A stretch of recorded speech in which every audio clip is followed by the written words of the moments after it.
Agriculture and climate are inextricably connected.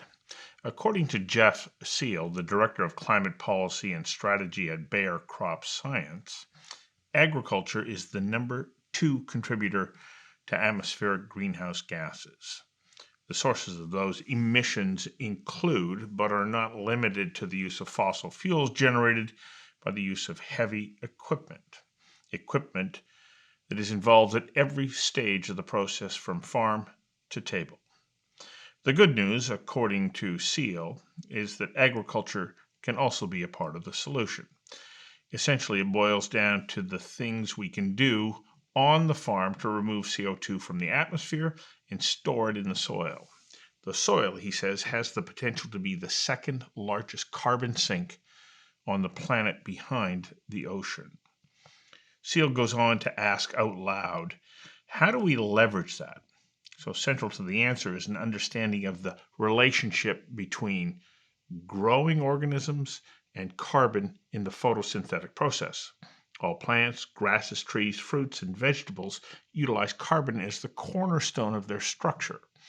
The enzyme RuBisCo separates carbon from oxygen and keeps the carbon as a building block of the plant and returns the oxygen to the atmosphere. Seale says the question is, how can we more effectively drive more of that carbon below the ground, as well as once it's there, how do we keep it there? And he says one of the exciting aspects of his work is determining how to work with microbial species that exist in the soil below the ground.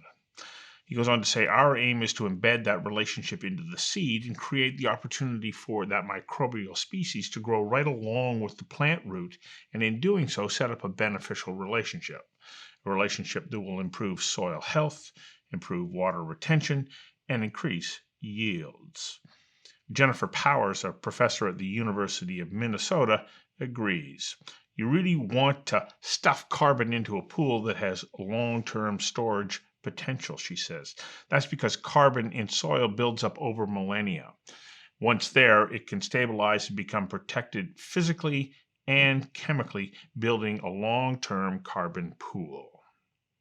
I invited agricultural climate specialist Dr. Jeff Seale to join me for a conversation that matters, food for thought episode about working with plants to help address carbon in the atmosphere.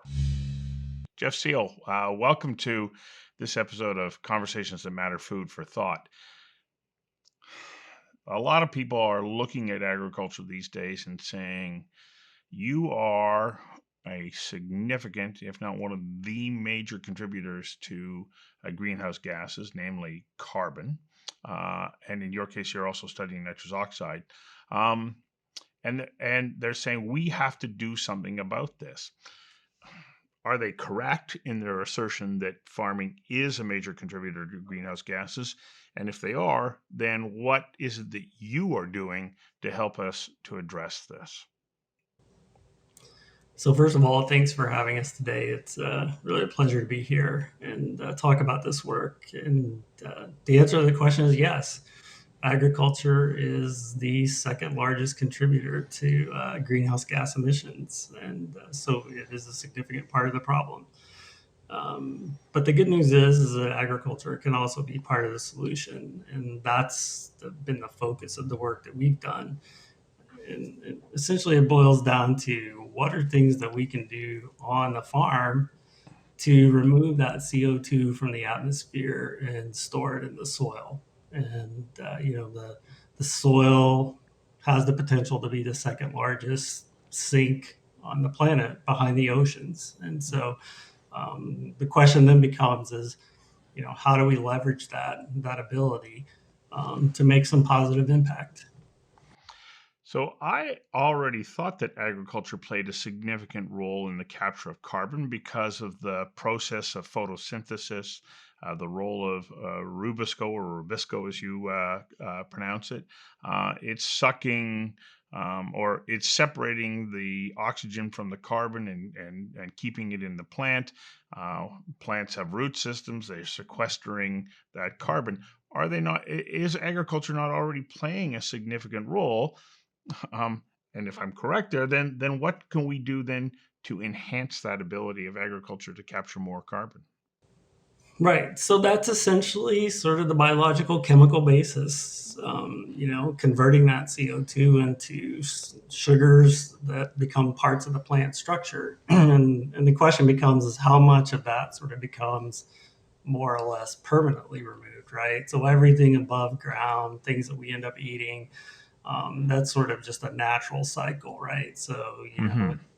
converted and then converted back to CO2 through sort of normal metabolic processes. But the question then becomes is, how can we more efficiently drive some of that carbon below ground as well? And then once it's there, how do we keep it there? That's another piece, right? So, Mm. a lot of agriculture involves sort of in sort of conventional ways have been how do we disturb the soil to do other things that are needed, right? To prevent weeds and those types of things. And so the question becomes is, you know, what are ways that we can put more carbon in the soil and then keep it there?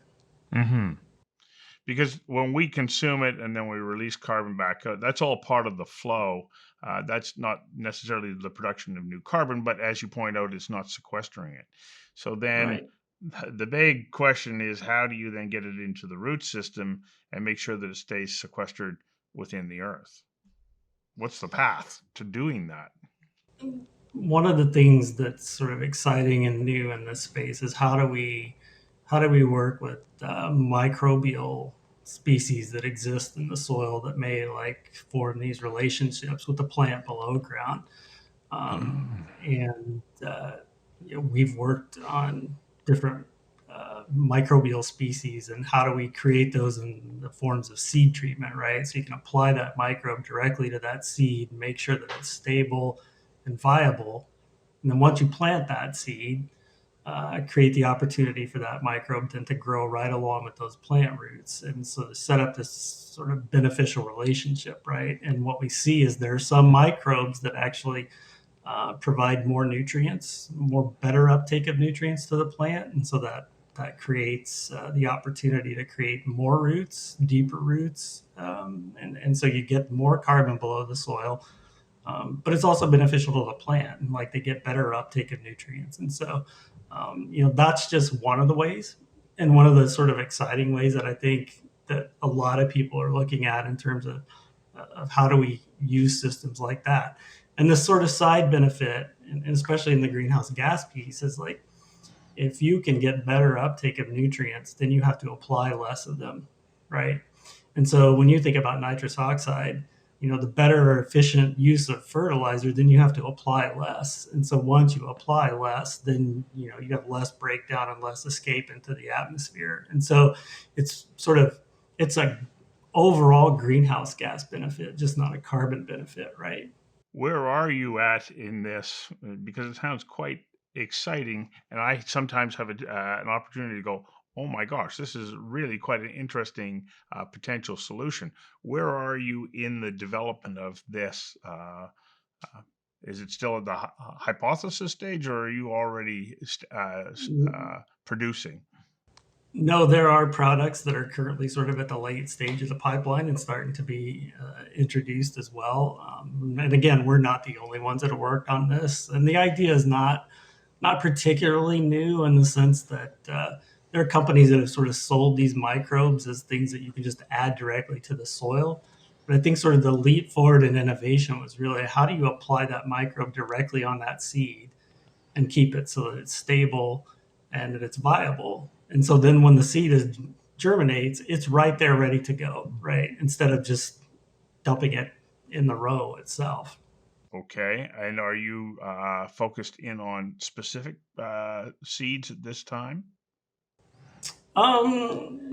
Primarily, we focus on corn and soybean because that's a big part of our business.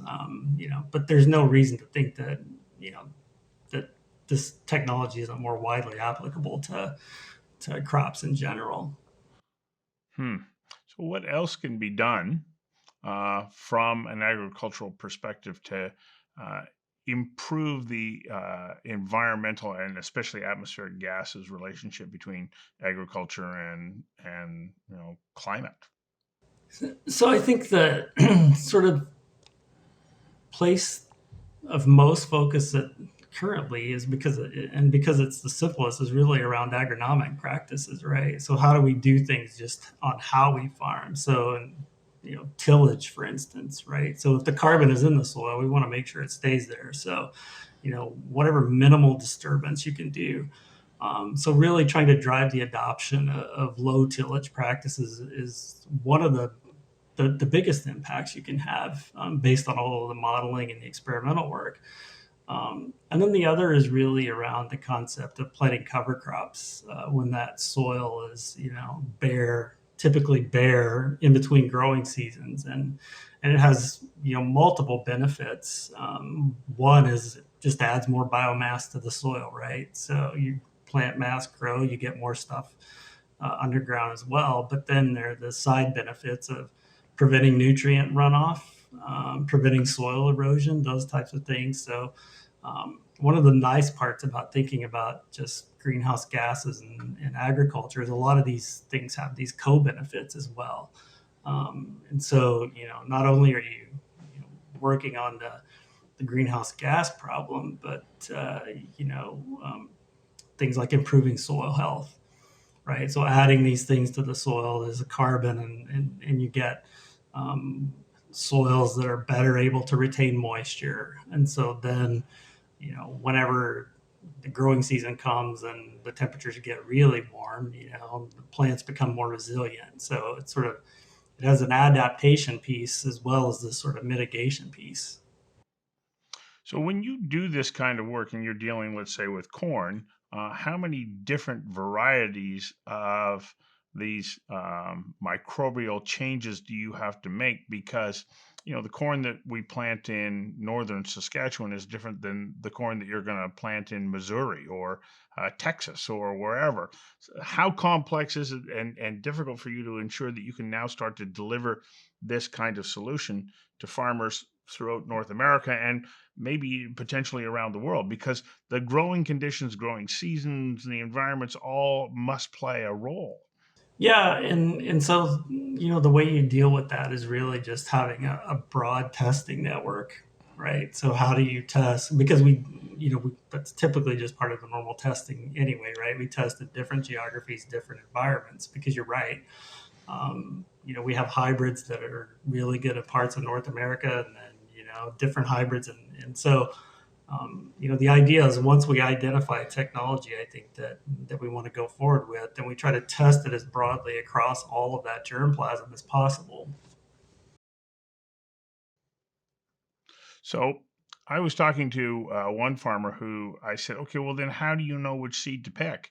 And he said, well, the great thing about, companies such as yours is that you will send people out to their farms and work with them to ensure that they have the right seed and for their growing conditions. Is that part of the whole process of being able to deliver this? Yeah, I think that having people right there in the field working directly with the farmers, and I think the other piece of that, and this is sort of like developing innovations, is really around the digital platform, right? So how can you take data and information directly from the farmers' fields and then apply that to your knowledge of your different seed varieties, and like how do you do the best match? And then we're able to test like seed spacing, right? Plant spacing. And so how do you like optimize that plant spacing? So that's all now been enabled by our ability to just take in massive amounts of data and analyze that, and collect that data real time. So now uh, with tools and iPads on tractors and connected directly to the cloud, right? As they harvest that yield monitor in that tractor can like upload that instantaneous yield information, and so you can compare directly. This Wow. spacing, all of the inputs that I put in this part of the field compared to that part of the field. It's like instant feedback on experiments, right? And so the cool thing about that is like now farmers across the US are able to do their own experiments. It's not just ours, right? So they know their field better than anyone, and so they can help. Okay, I want to this part of the field, I want to try these conditions, and then, different conditions in another. And they can sort of right there do their own experiments, which is, I mean, when you come to think of it, it's kind of a cool concept that we're turning all Right. these farmers to like real data-driven experimentalists. It's Well, as I'm listening to you explain this, I realize that you're able to start to come up with designer solutions for specific farms because you have this ongoing relationship, data relationship with the farmer, and you get to collect all this data as the plant is growing through to harvest, and then you say, okay, here's what we've learned about this specific area, and how we can enhance the quality of that plant to be as robust and productive as possible. Yeah, I think one of the things that I mean, I didn't grow up on a farm, and so this is all not sort of natural to me. But one of the things I've learned over the last few years that I didn't have any idea was really, you think of a farm and you just think of a field and like, well, it's all the same. When in fact, it's not, right? I mean, the soil types can vary greatly across that field, and how the water drains and all of these things come into play, and they impact your ability to drive yield in different parts of the field, right? And so the coolest part about sort of this whole concept of these digital experiments is that, and the way the tractors are just so, and the planters are complicated these days, is like you can go along and know, okay, in this part of the field I need this planting density, but the minute I shift into this other part of the field, if I want to get the highest return, then the density has to change, and that all can happen automatically. It's like, just it just blew my Yeah. mind when it's like, wow, it's like it. And so when we think about soil carbon, it's sort of the same idea, right? It's like some parts of the field can capture more carbon than others just because of the nature of the soil types. And so how do we really do those analyses in such a way that we figure out how to maximize the ability to capture carbon on that field? So when you do this kind of work and you're enhancing the ability of the plant to capture and sequester carbon, that is one side of the equation of addressing agriculture's environmental footprint. By doing this, do we also then also start to address agriculture's output, or is that a completely different strategy? So I think we have to figure out how to do them in harmony, right? And so Yeah. that's sort of, I mean, when you go back to the original question here, right, is agriculture, part of the solution or part of the problem? And, in fact, the primary goal of agriculture is to feed what will soon be 10 billion people on this planet, right? So that Yes. comes with a cost, an environmental cost. And so, the real goal is how do I minimize that environmental cost while I maximize my ability to provide enough food for people? And so I think as you think about this, it's always like the balance that you have to figure here, right? Well, we're not going to stop growing food to feed people because it is an essential element of life. But I can see that by what you're doing, if you're saying everything that we're doing to make farming more efficient and effective, and thus increase yields, will mean that we'll be able to produce more food without expanding the environmental footprint that we have now. Um, That Yeah, that's exactly right. In terms of, so when we think about the total sort of contribution from agriculture to greenhouse gas emissions, sort of the biggest segment of that is the land use, right? And so, you know, the way that we can sort of have the biggest impact on the overall carbon footprint of agriculture is to maximize our ability to produce as much food as we can on as small a footprint as possible.